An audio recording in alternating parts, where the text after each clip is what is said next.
Pagbati sa inyo, ito ang Art School Drop-In!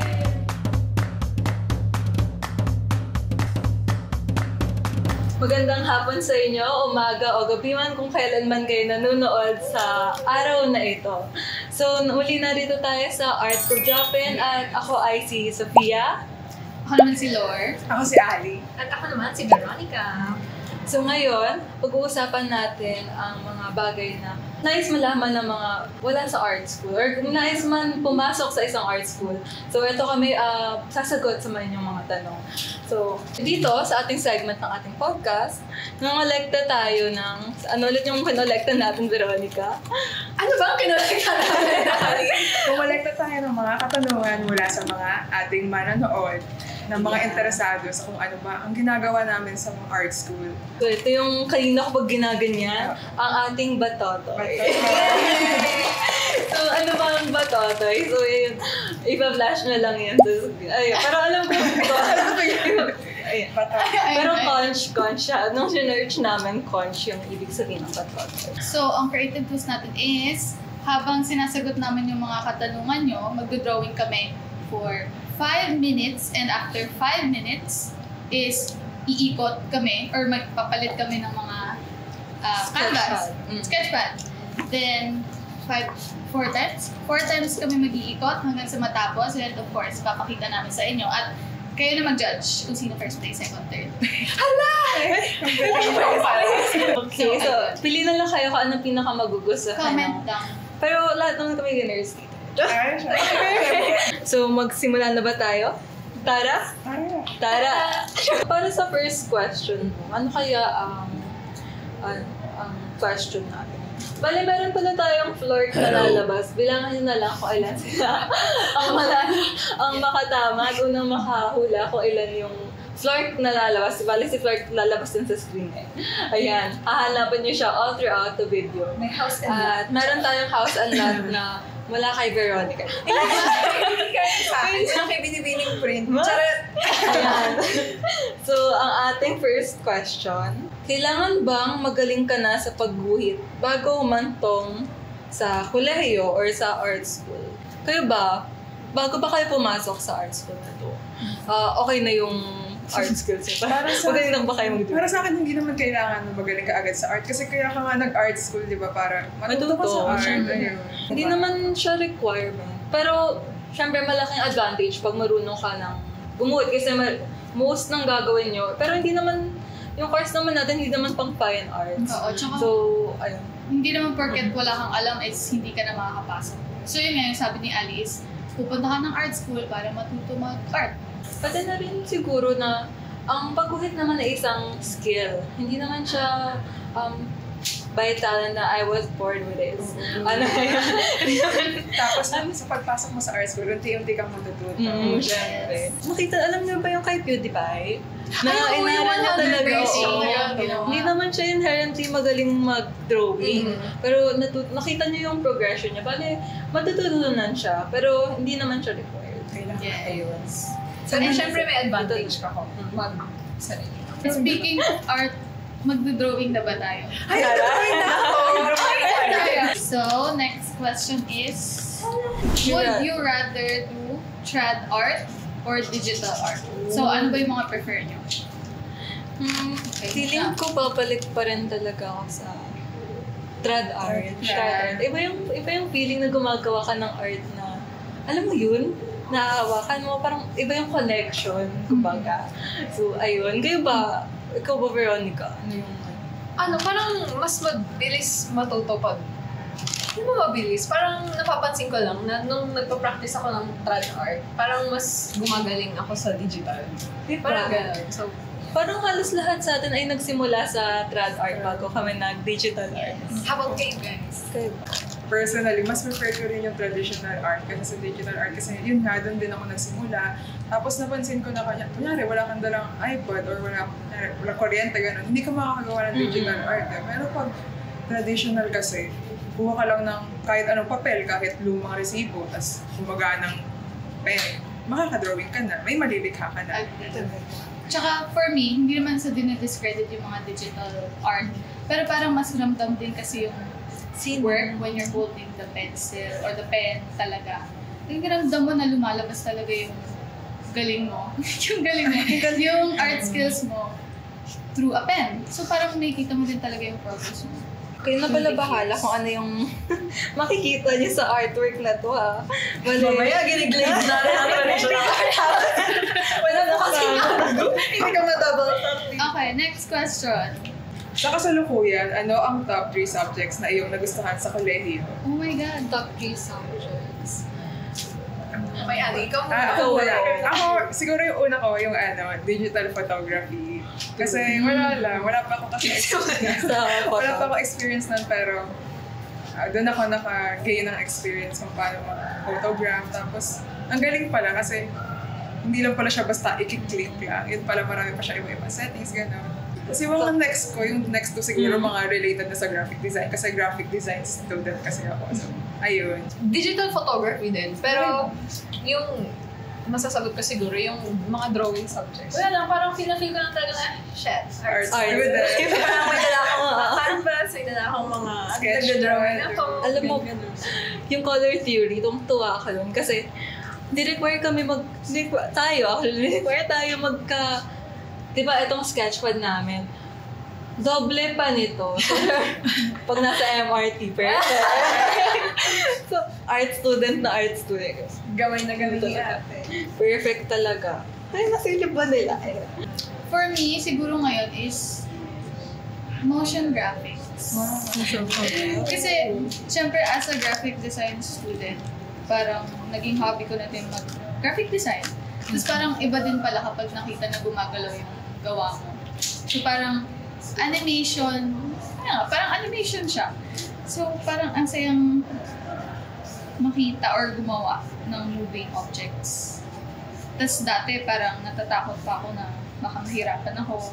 Kasi makaka-overwhelm yung UI UX ng After Effects, actually Adobe in general. Pero na-overcome naman siya.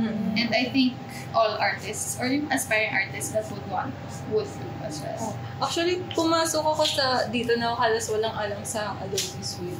Pero, syempre kung may alam na kayo, ano rin yun, isang advantage. Pero matututunan din talaga siya sa school. So, huwag kayong mag-alala kung wala pa kayong alam or basics. Pero, syempre kung alam nyo na, baka may parts na nakukulangan kayo. Pero, tandaan natin na ang art school is for all sorts of phases ng learning. So, madalas sa basic talaga siya nagsisimula. Meron pa ba tayong subject na nakakalimutan? Alam mo na na. I think yun na yan. Meron pa! Alin? Rhetorica! So, Miss Prin, if nakikita mo to, rhetorica pa ang aming top 1. Yan. Perfect. 100 na yan. 100. Pero totoo, saya. Actually, yung Sa rhetorica naman natuto tayo magsulat-sulat, gano'n. Gumawa ng art, pero in a written way. Narito pa po. Narito pa. Hindi siya present. It's narito pa po. Perfect. Okay, ano kaya ito? Kung di mo tinuloy ang art, hala! Ano sa tingin mo ang course mo ngayon? Actually, nag-transfer ako kasi gusto ko talaga yung art. Pero anong course mo before? Dati, name drop, joke lang. Parang IT, game development. Kaso hindi ako nagko-code. Kaya yun nga. So kung di ko tinuloy yung art. So yun, siguro IT kung hindi ako I think it's time to switch.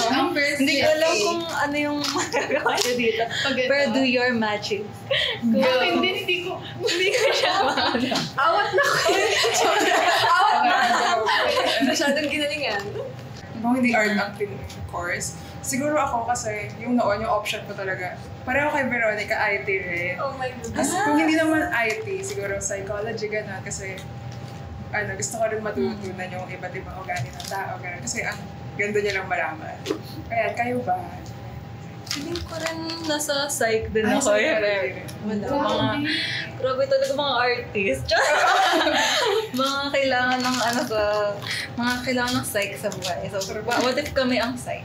So, parang naisip ko rin mag-psych, pero naisip ko rin kasi medyo normal na hindi in-encourage yung art bilang isang career dito sa Philippines. So medyo naisip ko rin na what if hindi siya para sa akin? What if hindi siya para sa akin? Kaya nakalimutan ko 20. So, wait, 20 ka na papakita nga pala to sa ano.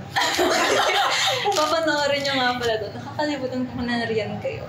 So, isa pa yung veterinarian. Kasi medyo gustong-gusto ko talaga yung pets and animals. So, may 6 kasi kami na pusa. Ang dami! So, sobrang dami, no? Pero, ay, hindi ko kasi kaya yung makita yung dugo and yung mga pets na namamatay. Feeling ko, iiyak. Iiyak talaga. Mas iiyak pa ako sa owner. Parang ako malayo-malayo sa inyo. Kasi talaga? medyo... Ano ba yung sa'yo? Buong buhay ko kasi, art lang ang nasa utak ko. So, art. Pero before mag-multimedia artist yung... I mean, art course. In general, architect talaga yung... Medyo in line pa rin naman sa Kasi nga, practical siya, pero makakadrawing pa din ako. I mean, practical. Pero ayaw ko kasi ng math. So, Oo, nalaman ko rin na may physics yung architecture. diba? At tas yung mga examinations ng RT, yung Manila paper is nasa buong kwarto. Hindi ko kaya yun, kabaong. I cannot. Ang next question natin ay, ano ang pakiram? Ay, ang perfect naman ng flow ng ano natin. But this is not scripted. Walang script dito. Pero ang second question ay, ano ang pakiramdam na gawing career path ang iyong hobby? Wow! Diba ang Big perfect na question. kasunod na? I don't get In my... Ay, wait, ang English. Rhetorica to, guys. So, para siyang isang oportunidad na hindi ko makukuha bukod sa ngayon. Parang, ngayon na yung panahon para i-pursue ko ito. At wala na akong iba pang chance na makuha to pag hindi ko siya itutuloy. And sobrang privilege nung feeling na sobrang binahayaan akong makapag-aral dito. Kasi hindi ko masasabing well-off yung family namin. Pero, na-push na dito ako makapag-aral. And, ayun, sobrang saya ng experience na matuloy yung pangarap ko. Agree ako yung privilege siya. In terms of money, tsaka in terms of parents na nag-a-allow. Kasi syempre, hindi naman lahat nagpapakaya na mag-pursue ng arts. Syempre, in our country. Ayun. So, parang very thankful din ako na nagawa kong gawing career yung hobby ko. And na it works for me kasi hindi lagi mag-work yun sa mga tao. Oh my God, wait lang. Switch. Okay. Ang bilis pa Wow, lang. cute! Ang ganda naman nito. Okay, going back sa question. Ano urgent talaga? Ano yung pakiramdam na... Naging career yung hobby. Feeling ko, ayun, sabi nga nila, parang privilege din to kasi kapag nagsascroll ako sa social media, nakikita ko yung, nyari may post yung CIT na lumabas sa FYP ko. Tapos yung mga comment doon, thought ko raw nila yung arts. Oo, parang dream school. Oo, Tas dream hindi school nila daw nila. Kaya sobrang grateful ko na andito ako kasi maraming may gusto pero hindi sila nabibigyan ng oportunidad. Hindi lang dahil sa pera, kundi dahil na rin siguro sa decision ng mga parents nila na wala raw money dito, gano'n. Kaya ayun, sobrang thankful na nandito. So actually, nakakatakot, nakakakaba siya na parang, shucks, ito na pala yung magiging trabaho ko. May kukuha ba sa akin? Siyempre, may mga ganun yung mga ano. Pero feeling ko pag kasi hindi ko kinuha itong course na to, parang magsisisi ako habang buhay. Pag hindi man lang natin nasubukan. Diba? Parang, so yun. Baka tayo rin ay nagko-comment ng thought ka. Pero, siguro note lang natin na hindi siya for all na i-turn ang hobby into a career. Oo, hindi siya nag-work lang. Minsan kasi, kung ano, ang magpapasaya sa'yo is yung ginagawa mo siya para sa sarili mo. Kung ginawa mong career yung something you love, minsan nagiging parang work siya compared to something you love. So, pag passion to work, minsan you lose the passion. Pero if kaya mo yun, i-forgo until the end, na masaya kang gawin yun, definitely that's for you. So, pero ayun, hindi siya para sa lahat.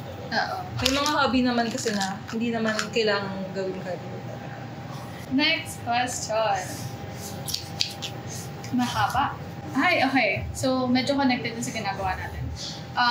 Paano mo malalagpasan ang creative block o burnout, may ma-advise ba kayo? Kayo muna kasi ako yung creative block ngayon. Kapag nakaka-feel ka ng burnout, ang unang maganda gawin is magnilay-nilay. Parang hindi siya lalabas kung hindi ka magpapahinga. Parang kung pipilitin mo lalo, mas lalo kang mape-pressure, gano'n. Tapos, ayun, mas lalong magiging mahirap dumating ng idea sa'yo. Kaya siguro para sa akin, yung unang maganda gawin ay magnilay-nilay. Parang hindi pilitin na ilabas. Kasi darating siya kapag okay na yung utak. Kasi pag pinilit mo din gumawa kapag wala ka sa mood, parang madadamay din yung quality ng work mo. So mas okay na magpahinga ka for the sake of yourself tsaka for the sake nung gawa mo, nung quality. Sa totoo lang, galing ako sa burnout for the past. Galing, alam ko ni Loy kasi lagi siya yung nagpaklase.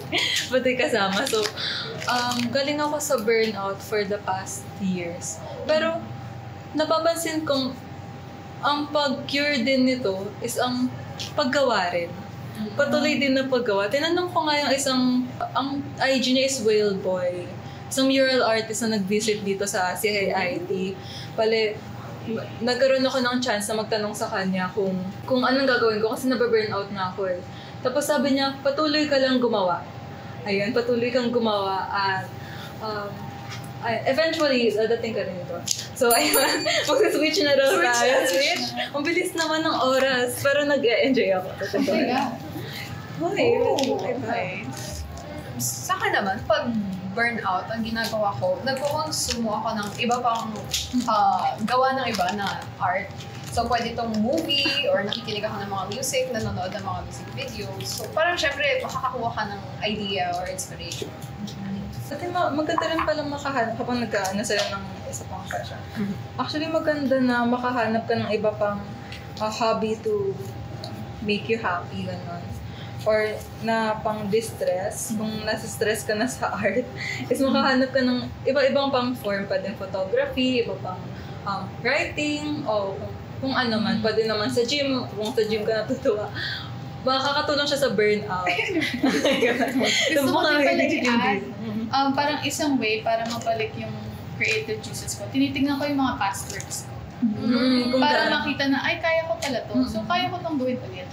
So, parang na bumabalik yung energy ko para gumawa. Okay, so sa next question naman, may math at PE ba rin sa art school?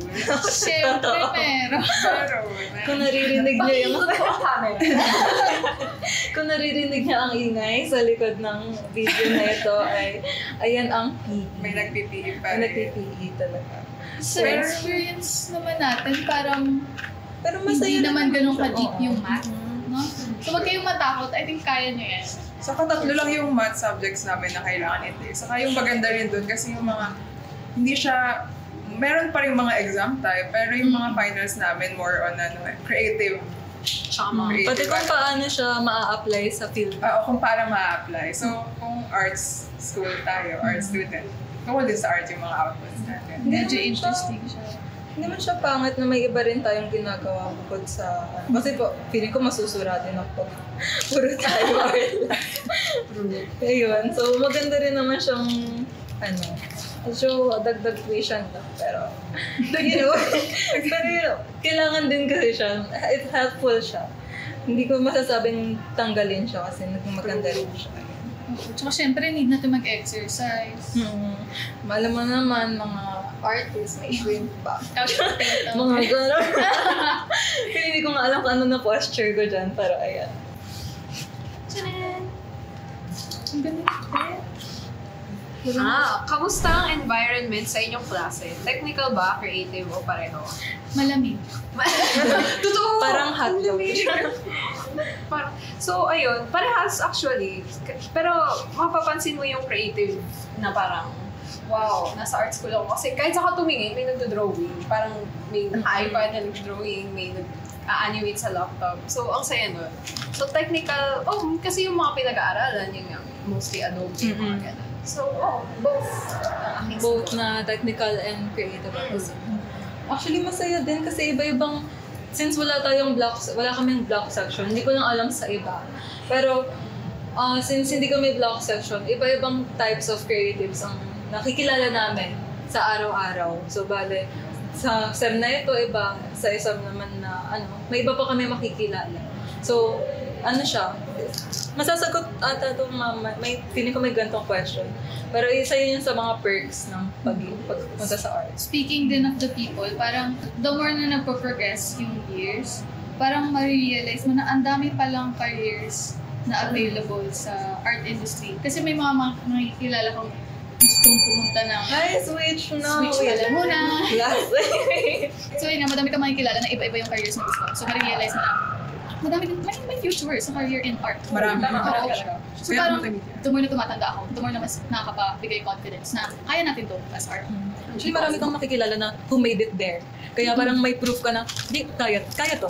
Pero syempre, hindi naman nila kinaya yun na biglaan na lang. Kailangan din, as in, the grind. Ay, Sophia. Ako na ba? So, Tagay. ayan. Batutik talaga. So, may advice ba kayo kung paano i-balance ang school, personal art, personal life, commissions, at part-time work? Medyo mahirap yun ah. Napakaraming nito.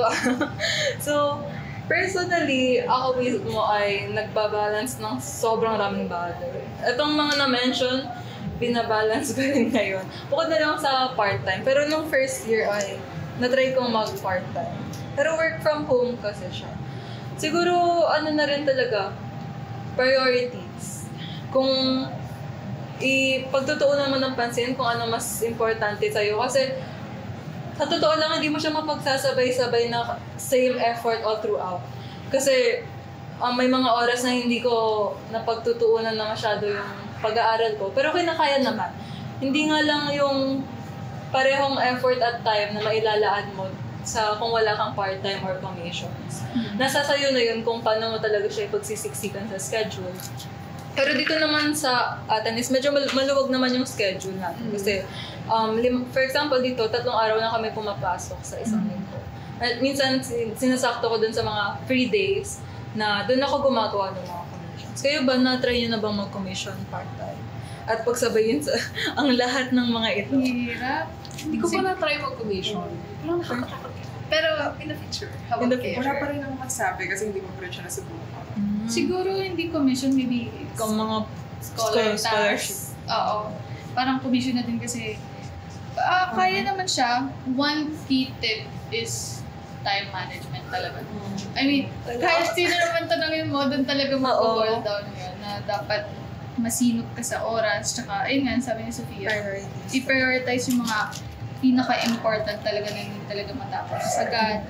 Tapos, kung kaya namang masimulan agad, gawin niyo na. Huwag niyo nang i-pile up. So, ayun. Next. Oh my God! Okay. Biggest pet peeve niyo sa arts? No. Next Pass. question. Disclaimer? Ano bang Okay biggest lang pet yan. peeve? Ano po? Groupings. Sorry ha. Hindi. Actually, groupings pero both blessing and curse siya for me.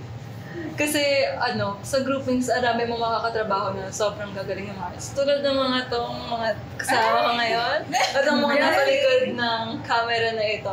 So, pati na rin siguro kayo kung makikilala namin kayo dito. Pero, medyo sanay ang iba sa Ayan, switch na naman. Ayan, pero tutuloy ko yung sagot ko. Medyo sanay mag-work mag-isa, ang bawat isa dito. So, may mga ibang tao, may shy, may introverted. Tapos, ayun, may mga hindi sanay sumama sa iba't iba talaga. Iba-iba rin yung schedule. So, medyo mahirap talaga siyang masaya siya na mahirap na pet peeve. Ayun, masaya siya ngayong nakikita na namin yung fruits of the labor. Fruits of the labor? Sige, tagalugin mo. Ang prutas ng paghihirap. Tama. Okay. Kung maibabalik mo ang oras, pipiliin mo pa rin ba mag-art school? Oo. Babalik ako, sa oo, first kasi year time. wala na, ito na talaga yun. Parang ito na yun. Saka kahit ibalik siya sa before, feeling ko, ito na yung best choice para sa akin. Akin kasi parang wala naman, bago mag-college, wala na ako iba pang naisip bukod sa gusto kong ituloy ang senior. Parang ayoko rin naman isipin na magte-take ako ng iba pang course bukod sa senior. Pag pero syempre hindi naman para sa lahat ng, pwede ka pa rin mag-pursue ng arts kahit hindi ka nasa arts school. Tama yun.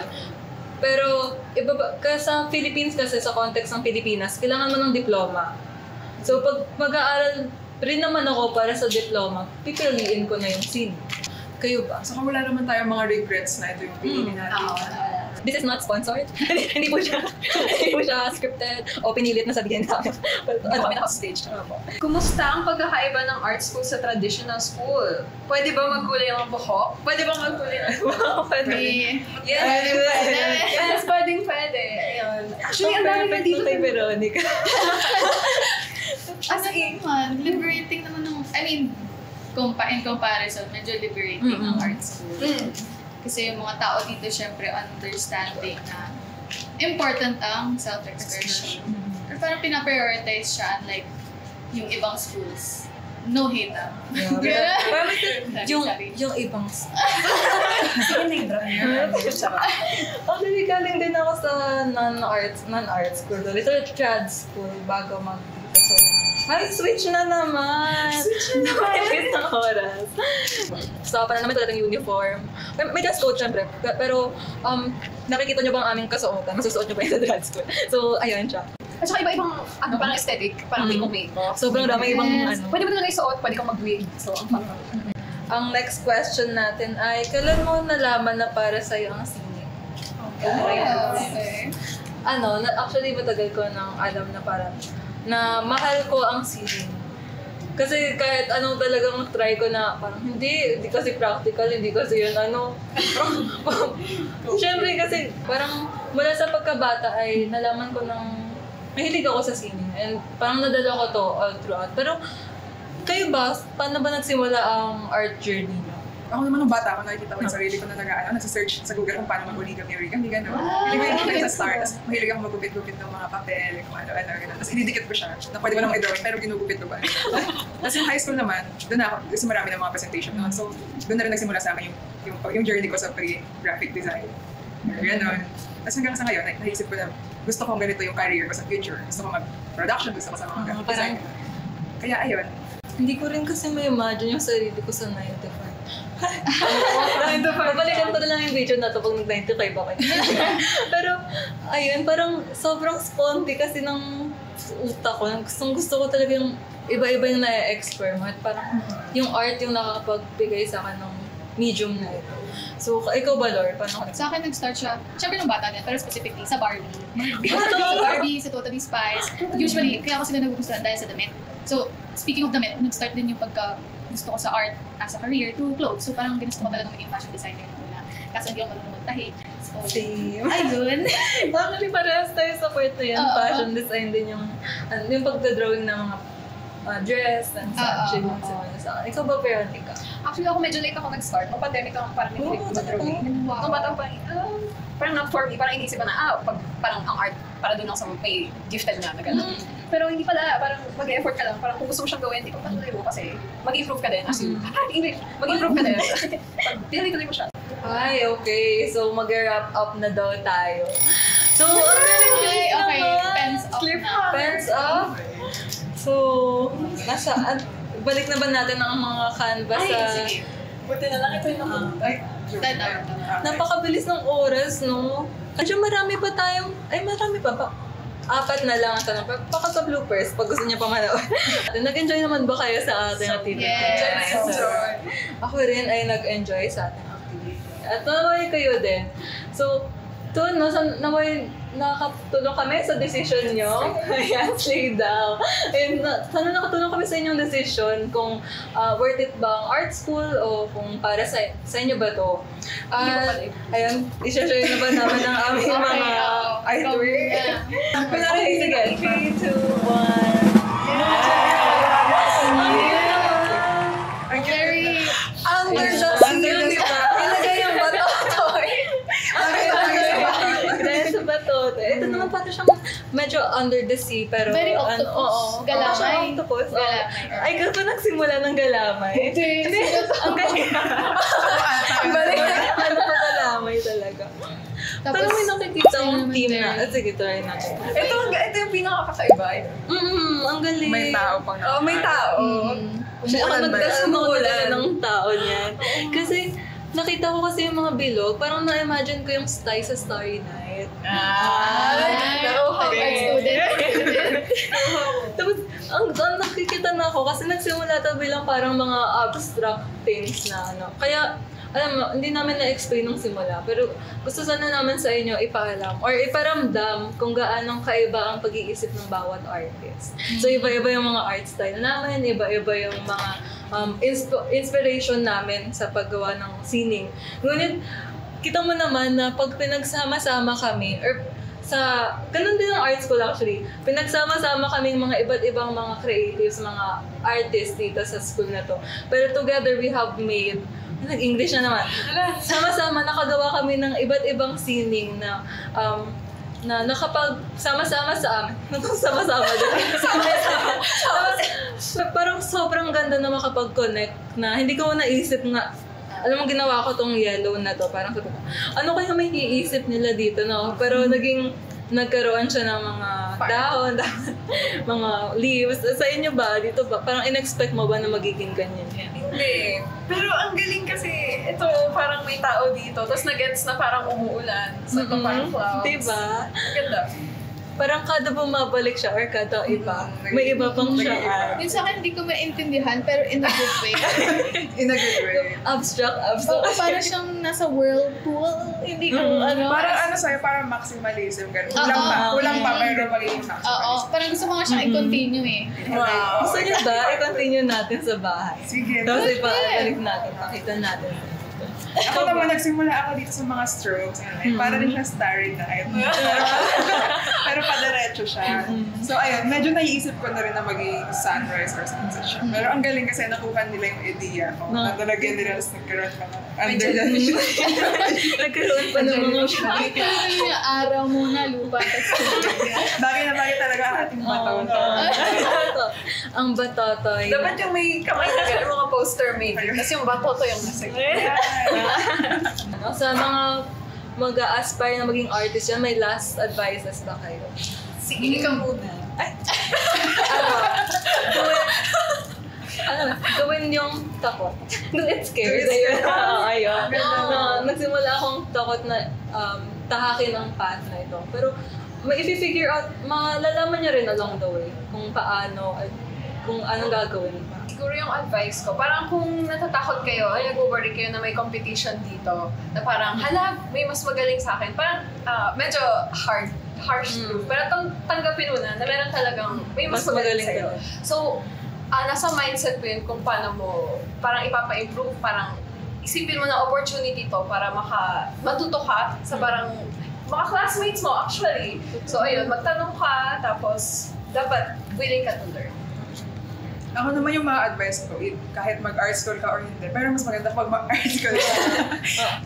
Just show up talaga. Kaya sa pag-drawing, sa pag-practice, kung nyari, may times na mapagod ka na or pag-doubt ka sa sarili, parang balikan mo lang yung kung paano ka nagsimula, tapos mag-show up ka lang palagi. And kung matuloy ka man sa art school, yun din yung advice ko. Just show up. Palagi. Pumasok ka palagi, magpasa ka palagi, gumawa ka palagi. Iyon. Okay. Sa akin naman siguro last is grab every opportunity you can.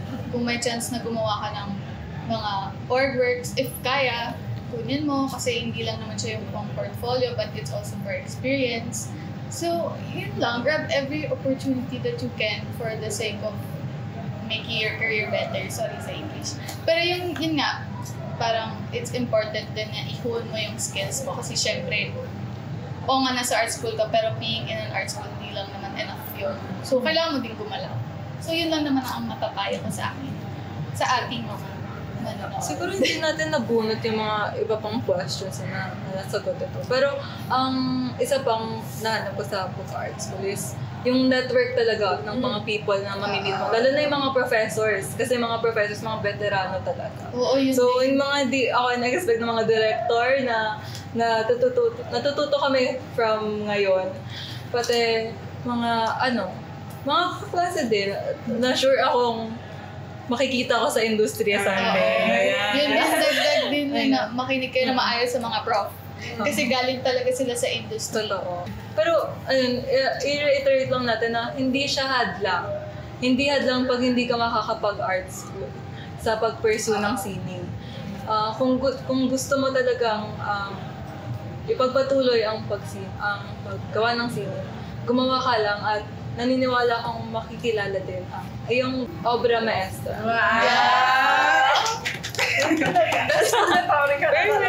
Ayan. So, ayan, muli, nandito tayo sa Art School. Drop in! So, bye-bye! Bye! Narito ka po.